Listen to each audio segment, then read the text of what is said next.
Hello friends, good morning. कैसे हैं आप लोग? आइए आज देखते हैं आज का current affairs, daily current affairs 21 अक्टूबर 2020। आइए देखते हैं क्वेश्चन नंबर फर्स्ट क्या है। क्वेश्चन नंबर फर्स्ट पर आते हैं। क्या है देखिए तो, हाल ही में अंतर्राष्ट्रीय सांख्यिकी दिवस कब मनाया गया? तो हाल ही में अंतर्राष्ट्रीय सांख्यिकी दिवस कब मनाया गया? तो ये मनाया गया है 20 अक्टूबर को। कब मनाया गया है? 20 अक्टूबर को। कब मनाया गया है? तो 20 अक्टूबर को जो है इंटरनेशनल स्टैटिस्टिक्स डे, मतलब अंतर्राष्ट्रीय सांख्यिकी दिवस कब मनाया गया? तो ये मनाया गया है 20 अक्टूबर को। और अगर 20 अक्टूबर को राष्ट्रीय इंटरनेशनल मनाया गया तो हमारा एक राष्ट्रीय सांख्यिकी दिवस जो भारत मनाती है तो वह कब मनाता है? भारत मनाता है कब? 29 जून को। भारत जो है अपना सांख्यिकी दिवस कब मनाता है? 29 जून को।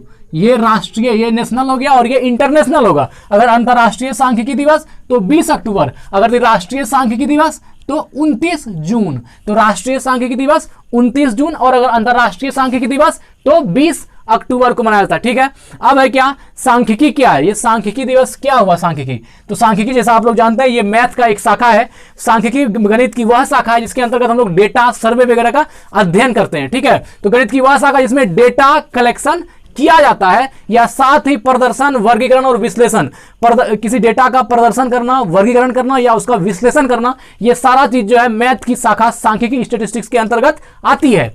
तो ये अंतर्राष्ट्रीय सांख्यिकी दिवस कब मनाए हम लोग? तो 20 अक्टूबर को। और राष्ट्रीय सांख्यिकी दिवस 29 जून को जो भारत मनाता है। और इसका थीम क्या है? किसका सांख्यिकी दिवस का थीम क्या रहा है? तो इसका थीम रहा है connecting the world with data we can trust. ठीक है, connecting the world with data we can trust, ये जो है इसकी थीम है। ठीक, क्वेश्चन नंबर 1 हो गया। क्वेश्चन नंबर 2 पर आते हैं। क्वेश्चन नंबर 2 क्या है? हाल ही में कटी बिहू, हाल ही में कटी बिहू त्योहार किस राज्य में मनाया गया? तो ये कटी बिहू त्योहार जो है असम में मनाया गया। कहां मनाया गया है कटी बिहू त्योहार? तो असम में मनाया गया है। देखिए, किसी भी त्योहार में अगर बिहू लगा हुआ हो, बिहू ये जो वर्ड है बिहू, लास्ट में बिहू लगाओ किसी भी त्योहार में, तो आंख मूंद कर भरोसा कर लीजिए वो असम का त्योहार है। किसका है? असम का। तो असम में बिहू जैसा और भी त्योहार, जैसे कटी बिहू त्योहार, एक है कंगाली बिहू, रोगाली बिहू, ये सब जो असम का है। देखिए, कंगाली बिहू ये भी असम का त्योहार है। रोगाली बिहू ये भी जो है असम का। कंगाली बिहू, रोगाली बिहू और है भोगली ये भी कहाँ है? असम का त्योहार है। कौन सा? भोगली बिहू। ये सब जो है असम का। कंगाली बिहू, रोगली बिहू और भोगली बिहू, ये तीनों क्या है? असम का त्योहार है। कटी बिहू ये सब क्या है? असम का त्योहार है। तो कंगाली बिहू तो अभी जो चल रहा हो गया। और रोगाली बिहू जो है मिड ऑफ अप्रैल में मनाया जाता है। ये जो अप्रैल के मध्य में रोगाली बिहू मनाया जाता है। कहाँ पर? असम में। और जो भोगली बिहू है ये वसंत सब के समय में, जब जनवरी सब होता है तो वसंत के टाइम में इसको मनाते हैं। किसको? वसंत के समय मनाया जाता है भोगली बिहू। कहाँ पर? असम में। ठीक है, और असम का राजधानी कहाँ है? दिसपुर। असम की राजधानी कहाँ है? दिसपुर। और सर्बानंद सोनोवाल कौन है? असम के सीएम है। और गवर्नर कौन है? जगदीश मुखी। असम के गवर्नर जगदीश मुखी और सीएम कौन है? सर्बानंद सोनोवाल। और यहाँ पर ये सब कटी बिहू, कंगाली बिहू, रोगली, भोगली बिहू ये सब जो है मनाया जाता है। कटी बिहू तो यही समय मनाया गया असम में, इसी टाइम में। ठीक, क्वेश्चन नंबर 3 पर आते हैं। क्वेश्चन नंबर 3 क्या है? हाल ही में भारत ने किस वर्ष तक ट्रांस फैट फ्री, मतलब किस वर्ष तक जो है, किस ईस्वी तक, मतलब किस वर्ष तक ट्रांस फैट फ्री होने का लक्ष्य रखा है? तो ये रखा गया 2022 तक। भारत ने जो है ट्रांस फैट फ्री होने का लक्ष्य कब रखा है? 2022 तक। लेकिन भारत के बारे में जो है, भारत के बारे में यह लक्ष्य जो है 2023 रखा है। किसने? WHO द्वारा। ये जो है WHO द्वारा ये टारगेट रखा गया था 2023 तक, लेकिन भारत जो है इन्होंने 2022 तक इसको रखा गया है। और जो ट्रांस फैट बनाने की घोषणा की थी ये किसने किया है? तो हर्षवर्धन द्वारा किया गया, जो हमारे स्वास्थ्य मंत्री हैं। हमारे स्वास्थ्य मंत्री जो है हर्षवर्धन जी, उनके द्वारा जो है ट्रांस फैट फ्री होने का लक्ष्य जो है ये मनाया गया। ठीक, कब मनाया गया? तो ये मनाया गया है, फैट फ्री होने का लक्ष्य रखा गया है तो 2022 तक। और WHO ने कब तक रखा था? 2023 तक। तो ठीक है, ये हमारे स्वास्थ्य मंत्री हर्षवर्धन जी द्वारा ट्रांस फैट फ्री होने का लक्ष्य रखा गया। अब देखिए, ये ट्रांस फैट क्या होता है? तो ट्रांस फैट के बारे में जानना चाहते हैं। ट्रांस फैट क्या होता है? ट्रांसफैट जो हम लोग घर में वनस्पति घी यूज करते हैं, तेल यूज करते हैं, वनस्पति चीज जो भी यूज करते हैं, तो क्या होता है उसकी एक लिमिट लाइफ होती है, उसके बाद वो खराब हो जाती है। तो दुकानदार लोग या जो समझिए इसको बनाने वाले क्या करते हैं, इसका हाइड्रोजनीकरण कर देते हैं, इसको हाइड्रोजन से रिएक्ट आता है, वनस्पति को जो है हाइड्रोजन से रिएक्ट करके थोड़ा गाढ़ा बनाया जाता है, मतलब थोड़ा ठोस रूप दिया जाता है, जो रियल वनस्पति का जो रियल रूप है उसी हिसाब से उसको हार्ड किया जाता है, और उसके बाद उसका हाइड्रोजनीकरण करके जो उसकी लाइफ बहुत लंबी कर दी जाती है, वो लाइफ लंबी कर दिया ताकि वो खराब नहीं हो। लेकिन उसके चलते क्या होता है, आदमी को बहुत नुकसान झेलना पड़ता है। ये ट्रांसफैट मोटापा का एक मोटापा बढ़ाने का एक रीजन, बहुत बड़ा रीजन है ट्रांसफैट, इसलिए ये शरीर के लिए हानिकारक है। और मोटापे के मामले में भारत भी जानते हैं बहुत अच्छा स्थान ले लिया है। तो ट्रांसफैट जो है ये हुआ वनस्पति को मतलब खराब नहीं होना, लंबे समय तक ठीक बनाए रखने के लिए उसके साथ हाइड्रोजन की जो प्रतिक्रिया करा के हाइड्रोजनीकरण की जाती है, लेकिन वो उसके बाद उसको लंबे समय तक खराब नहीं होने दिया जाता है। लेकिन वो क्या है, आदमी के स्वास्थ्य के लिए बहुत ज़्यादा हानिकारक है। तो वही ट्रांसफैट है। तो हाल ही में भारत ने 21 वर्ष तक ट्रांसफैट फ्री होने का लक्ष्य रखा है 2022 तक।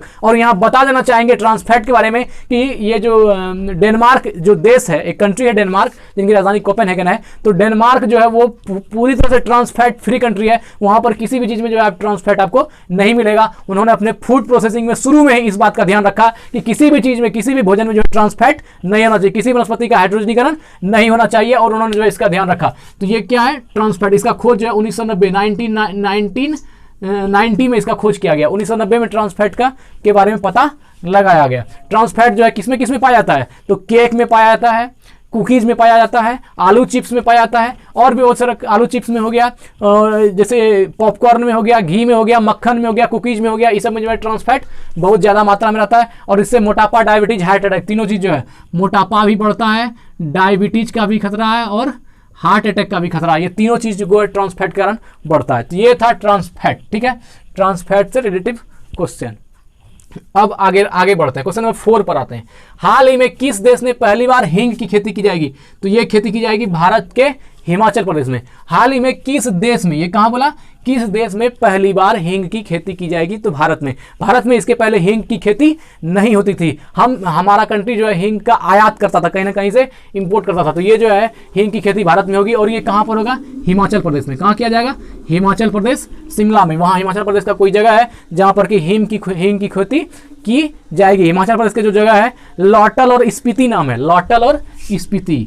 लौटल और स्पीति ये दो जगह है हिमाचल प्रदेश का जहां पर कि हींग की खेती की जाएगी, हींग का उत्पादन किया जाएगा। लौटल और स्पीति में, ये किस स्टेट में है, तो ये हिमाचल प्रदेश में है। ठीक है, और हींग जो है एक 12मासी पौधा है, मतलब 12 मास ये पौधा लगा रहता है, 12मासी पौधा है हींग। और इसके बारे में क्या है, हींग का वैज्ञानिक नाम क्या है, फेरुला असाफेटिका। फेरुला असाफेटिका, फेरुला असाफेटिका, ये क्या है, तो ये है हींग का क्या नाम है, ये वैज्ञानिक नाम है फेरुला असाफेटिका। हींग का वैज्ञानिक नाम फेरुला असाफेटिका है।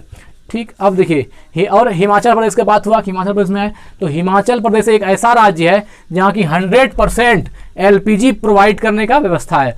100% LPG गैस जो है, LPG गैस प्रोवाइड करने वाला राज्य कौन सा है, हिमाचल प्रदेश। क्वेश्चन नंबर 5 पर आते हैं। देखिए क्वेश्चन नंबर 5 क्या है, हाल ही में डेनमार्क ओपन का खिताब किसने जीता है, तो डेनमार्क ओपन का खिताब जो है एंडर्स एंटोनसेन ने, किसने जीता है, एंडर्स एंटोनसेन ने जीता है।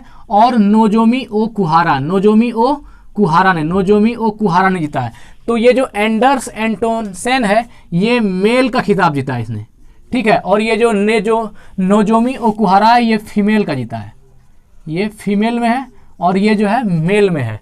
तो एंडर्स एंटोनसेन जो है, एंडर्स एंटोनसेन ये कहाँ के हैं, ये डेनमार्क के ही हैं। और इसने किसको हराया है, तो ये इसने एंडर्स एंटोनसेन ने जो हराया है, ये किसको हराया है, रेसमस जोस्के को हरा करके इन्होंने खिताब जीता है। रेसमस जोस्के, ये जो है रेसमस जोस्के डेनमार्क के हैं। ठीक है, रेसमस जोस्के को हरा करके एंडर्स एंटोनसेन ने खिताब जीता है डेनमार्क ओपन का। और अगर बात करें फीमेल में, तो नोजोमी ओ कुहारा ने कारोलिन मारी को हराया है। कारोलिन मारी को हराया, जो एक स्पेन की प्लेयर है, ये स्पेन की है कारोलिन मारी। इसको किसने हराया है, नोजोमी ओ कुहारा ने इसको हराया है और जीता है। और इन्होंने एंडर्स एंटोनसेन ने रोसमेस जो इसको हराया है, रोस्मेस जोम्के को हराया। ठीक, क्वेश्चन नंबर 6 पर आते हैं। क्वेश्चन नंबर, डेनमार्क की राजधानी तो जानते हैं कोपेनहेगन, और यहाँ की मुद्रा क्या है, करेंसी क्या है, क्रोन है। डेनमार्क की करेंसी क्या है, तो क्रोन है, डेनमार्क की करेंसी क्रोन है। आते हैं 6 नंबर, भारत अमेरिका और जापान के साथ कौन सा देश मालाबार एक्सरसाइज में हिस्सा लेगा, तो ये ले रहा है ऑस्ट्रेलिया। ठीक है, मालाबार एक्सरसाइज में पहले से भारत भी है, अमेरिका भी है और जापान भी है, ये 3 कंट्री पहले से है के साथ एक देश और जो है मालाबार एक्सरसाइज में हिस्सा ले रहा है, वो कौन है, ऑस्ट्रेलिया। कौन हिस्सा ले रहा है, ऑस्ट्रेलिया हिस्सा ले रहा है। ऑस्ट्रेलिया की राजधानी कहाँ है, कैनबरा। ऑस्ट्रेलिया की राजधानी जानते हैं, ऑस्ट्रेलिया की क्या राजधानी, कैनबरा। और ऑस्ट्रेलिया की करेंसी क्या है, तो ऑस्ट्रेलिया की करेंसी है डॉलर। ऑस्ट्रेलिया की करेंसी क्या है, डॉलर है। ठीक, और ऑस्ट्रेलिया के पीएम कौन है, स्कॉट मॉरिसन। अगर यहाँ के प्रधानमंत्री की बात करें तो स्कॉट मॉरिसन क्या है, ऑस्ट्रेलिया के प्रधानमंत्री हैं, पीएम है। आते हैं क्वेश्चन नंबर 7 पर। 7 में क्या है, हाल ही में अपनी आइडेंटिटी योजना के तहत फेस स्कैन कर चेहरे का सत्यापन करने वाला पहला देश कौन बन गया है, तो ये बन गया है सिंगापुर।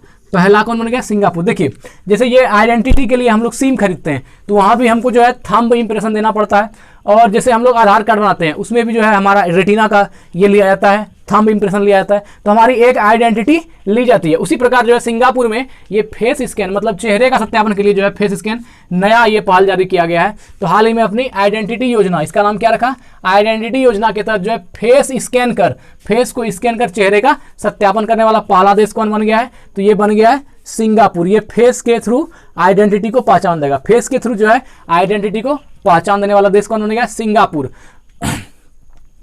ठीक, अब देखिए क्वेश्चन नंबर आते हैं 8 पर। 8 में क्या है, एशिया पावर इंडेक्स में 2020 में कौन सा देश पहले स्थान पर है, तो ये अमेरिका है। एशिया पावर इंडेक्स 2020 में पहले स्थान पर कौन सा देश है, तो अमेरिका है। अब देखिए बड़ा अजीब विडंबना है, यहां लग रहा है कि एशिया है और आंसर में अमेरिका जो है ये क्या, यूरोपियन कंट्रीज है। तो अब एशिया महादेश में यूरोपियन कंट्री क्या कर रहा है भाई, तो बात समझने वाला है। ये एशिया पावर इंडेक्स का अर्थ हुआ कि एशिया में इसका प्रभुत्व है या फिर एशिया में जिसका प्रभाव है उसका कोई ना कोई इफेक्ट एशिया में भी है। तो इससे मतलब नहीं ये कंट्री यूरोपियन है या एशियन है। तो एशिया पावर इंडेक्स में मतलब एक समझिए बाहुबल, एक एशिया पावर इंडेक्स में 2020 में कौन सा देश पहले स्थान पर है, तो पहला रैंकिंग किसका है, अमेरिका का। पहला रैंकिंग कौन है, अमेरिका का, ये फर्स्ट है। अब फर्स्ट अमेरिका है तो सेकंड कौन है, सेकंड पर चाइना है, और थर्ड पर जापान है। थर्ड पर कौन है, तो जापान है, और फोर्थ पर अपना देश कौन है, भारत है, फोर्थ पर इंडिया है। तो ये है एशिया पावर इंडेक्स में, है ना। 2020 में कौन कौन सा देश पहले स्थान, दूसरे स्थान, तीसरे स्थान पर है। ठीक है, एशिया के शक्ति रखने वाला देश है ये सब, और इसमें जो है एशिया में इसका प्रभाव कैसा है, तो पहला अमेरिका, दूसरा चाइना, तीसरा जापान और चौथा इंडिया है। क्वेश्चन नंबर 9 पर आते हैं। हाल ही में ISA international solar alliance, ISA क्या हुआ, इंटरनेशनल सोलर अलायंस सौर पुरस्कार कितने क्षेत्र में प्रदान किया गया है, तो 3 क्षेत्र में। कितने क्षेत्र में, 3 क्षेत्र में यह पुरस्कार प्रदान किया गया। अभी बता रहे हैं कौन कौन क्षेत्र है, लेकिन उसके पहले ये जो है आईएसए के बारे में जान लेते हैं। आईएसए का जो है हेडक्वार्टर ये बनाया गया है कहाँ पर, बड़े खुशी की बात है, इसका हेडक्वार्टर अपने देश भारत में है, और ये कहाँ है, गुड़गांव में जो है इसका हेडक्वार्टर है, किसका, आईएसए का। और आईएसए द्वारा ही प्रधानमंत्री नरेंद्र मोदी को अवार्ड दिया गया था चैंपियन ऑफ द अर्थ का। चैंपियन ऑफ द अर्थ का जो अवार्ड दिया गया ये आईएसए द्वारा दिया गया, किसको, प्रधानमंत्री नरेंद्र मोदी को दिया गया था। तो ये क्या है, इंटरनेशनल सोलर अलायंस, मतलब सौर ऊर्जा को बचत और उसमें बढ़ावा देने के लिए जितना कंट्री भागीदार है वो आईएसए में वो सारा उसका सदस्य है। तो ठीक है, प्रदान किया 3 क्षेत्र में। अब देखिए ये 3 क्षेत्र कौन कौन सा है, तो एक और से हम बताते हैं, थोड़ा विस्तृत होगा। पहला क्षेत्र में कौन है, विश्वेश्वरैया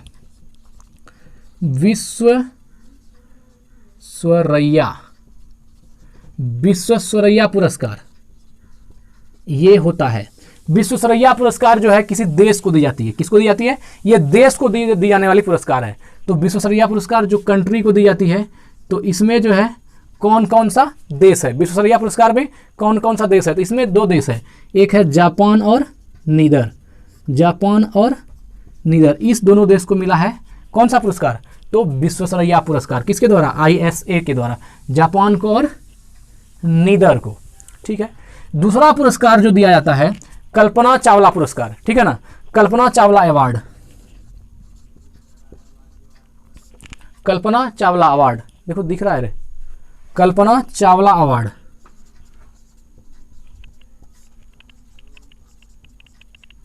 कल्पना चावला अवार्ड। ठीक है, तो ये जो कल्पना चावला अवार्ड है ये जो दिया जाता है भाई, ये दिया जाता है वैज्ञानिक और इंजीनियर को।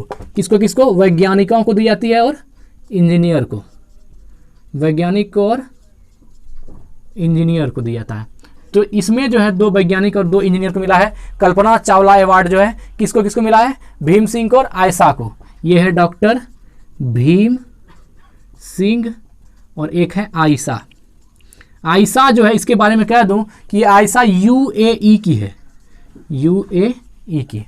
ठीक, और डॉक्टर भीम सिंह जो है, डॉक्टर भीम सिंह, ये दोनों वैज्ञानिक और इंजीनियर हैं। और जो तीसरा अवार्ड दिया जाता है इसी क्षेत्र में उसका नाम है दिवाकर पुरस्कार। तीसरा क्या है, दिवाकर पुरस्कार, दिवाकर पुरस्कार। ये हम लोग क्या देख रहे हैं, ISA जो 3 क्षेत्र में अवार्ड देती है वो तीनों क्षेत्र कौन सा है, तो दिवाकर पुरस्कार जो है किसी संस्थान या किसी संगठन को दिया जाता है, किसी संस्थान को या किसी संगठन को। कौन सा, दिवाकर पुरस्कार। तो ये जो है संस्थान या संगठन को।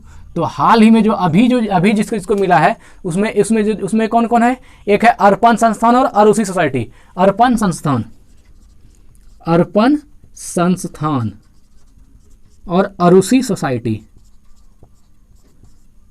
अरुषि सोसाइटी। तो इन दोनों को मिला है, तीनों को, ये दिवाकर पुरस्कार। तो ठीक है, क्या था क्वेश्चन, हाल ही में ISA सौर पुरस्कार कितने क्षेत्र में प्रदान किया था, तो ये 3 क्षेत्र में प्रदान किया जाता है। पहला क्षेत्र में देश को दिया जाता है, किसी देश को, और दूसरा क्षेत्र में किसी वैज्ञानिक या इंजीनियर को, और तीसरा क्षेत्र में किसी संस्थान या संगठन को। तो इस बार का जो ये ISA अवार्ड है ये विश्वेश्वरैया पुरस्कार मिला है किसको, देश में जापान को और नीदर को। किसको मिला है, जापान को और नीदर को। और दूसरा में किसको मिला, कल्पना चावला अवार्ड किसको, वैज्ञानिक या इंजीनियर में डॉक्टर भीम सिंह को और आयशा को, जो UAE की है। तो भीम सिंह और आयशा को कल्पना चावला, और दिवाकर पुरस्कार किसको, संगठन या संस्थान को दिया जाता है ISA द्वारा। तो ये दिया गया किसको, अर्पण संस्थान को और आरुषि सोसाइटी को, अर्पण संस्थान को और आरुषि सोसाइटी को। ये तो 9 नंबर हो गया। क्वेश्चन नंबर 10 पर आते हैं।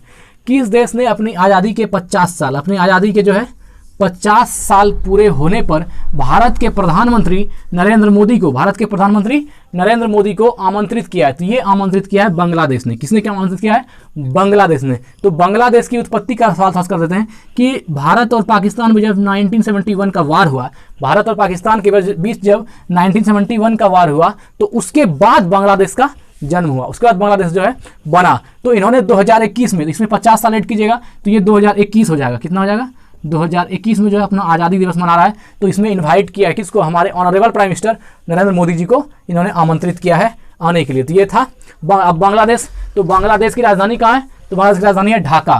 कैपिटल ऑफ बांग्लादेश कहाँ है, ढाका। और इसकी मुद्रा क्या है, टाका। बांग्लादेश की करेंसी क्या है, टाका। और बांग्लादेश की अगर PM की बात करें तो ये कौन है, शेख हसीना। बांग्लादेश की PM कौन है, बांग्लादेश के PM कौन है, शेख हसीना। ठीक, और बांग्लादेश से जुड़ी हुई कुछ और भी एक दो क्वेश्चन है। तो बांग्लादेश की भी और भारत की भी जो एक अभ्यास चलता है संप्रति, ये देखिए भारत और बांग्लादेश के बीच एक एक्सरसाइज चलता है, संप्रति नाम है। इस अभ्यास का नाम क्या है, संप्रति, जो भारत और बांग्लादेश के बीच चलता है, संप्रति। और अगर बांग्लादेश से रिलेटेड क्वेश्चन बहुत करंट देखना है आपको तो ये क्वेश्चन है कि हाल ही में दुष्कर्म के मामले में डायरेक्ट फांसी का ऐलान करने वाला देश कौन है, बांग्लादेश। अगर दुष्कर्मी कोई आरोपी है तो उसको डायरेक्ट फांसी की सजा होगी, ये बांग्लादेश की सरकार ने तय कर दिया, उन्होंने बना दिया वहां का रूल। तो बांग्लादेश में दुष्कर्म के मामले में फांसी की सजा, ये नया क्वेश्चन है। और देखिए क्वेश्चन नंबर 11 पर आते हैं।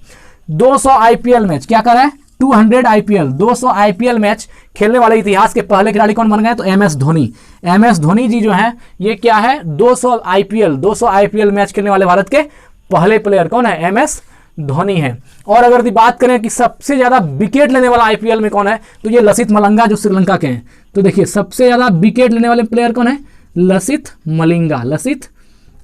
ये कहाँ के हैं, श्रीलंका के हैं। ये कहाँ के हैं, श्रीलंका के। IPL से जुड़ी एक क्वेश्चन और भी, सबसे ज्यादा रन बनाने वाला प्लेयर कौन हो गया IPL में, विराट कोहली। सबसे ज्यादा रन किसने बनाया है, विराट कोहली ने आईपीएल में, ठीक है। और आईपीएल से जुड़ी क्वेश्चन कि इस बार का जो आईपीएल है तो ये आईपीएल केवां नंबर पर है, तो ये 13वां है। ये आईपीएल क्या है, 13वां, मतलब 13वां एडिशन है किसका, ये जो आईपीएल हम लोग देख रहे हैं 2021 में, ये क्या है, आईपीएल का 13वां एडिशन है, 13वां एडिशन है। तो ये सब क्वेश्चन था आईपीएल से रिलेटेड। और आईपीएल से जुड़ी कुछ बातें देख ली हम लोग ने। अब क्या है, कह रहा है कि आईपीएल में सबसे सफल टीम कौन है, तो मुंबई इंडियंस सबसे सफल टीम जो है आईपीएल की भारत के अभी तक में, सॉरी आईपीएल तो भारत नहीं होगा, तो आईपीएल का सबसे सफल टीम कौन हो गया, तो ये है मुंबई इंडियंस। मुंबई इंडियंस इसने 4 बार खिताब जीत चुका है, किसका, आईपीएल का। तो सबसे अच्छी टीम आईपीएल इंडियन को मानी जाती है। और आईपीएल से जुड़ी क्वेश्चन, आईपीएल की शुरुआत कब हुई, सबसे पहले आईपीएल का स्टार्टिंग कब हुआ, तो आईपीएल का स्टार्ट हुआ है 2008 में। सबसे पहले आईपीएल की स्टार्टिंग कब से हुई है, 2008 से स्टार्टिंग हुई है किसकी, आईपीएल की, ठीक है। और ये 13वां एडिशन चल रहा है, ठीक है। तो ये था आज का करंट अफेयर्स। फिर हम लोग मिलते हैं अगले दिन अगले करंट अफेयर्स। और साथ ही बता देना चाहूँगा कि अगले सेगमेंट में जो है हमारे चैनल से कुछ आपको रीजनिंग के क्वेश्चंस भी और कुछ 10th के मैथ, 12th के मैथ तो चल ही रहे हैं, करंट अफेयर्स तो चल ही रहा है, साथ में एक जो है रीजनिंग का, सैलोलिज्म का क्लास या और भी चीज़ का क्लास होते रहेगा। तो जो भी लिसनर, जो भी हम लोग, जो हमारे सब्सक्राइबर बंधु हैं, तो वो ध्यान दें कि अगला जो है रीजनिंग भी आएगा, उस पर भी ध्यान रखें। ठीक, तब तक के लिए धन्यवाद। स्वस्थ रहिए, मस्त रहिए, वृद्धजनों की सेवा कीजिए। धन्यवाद।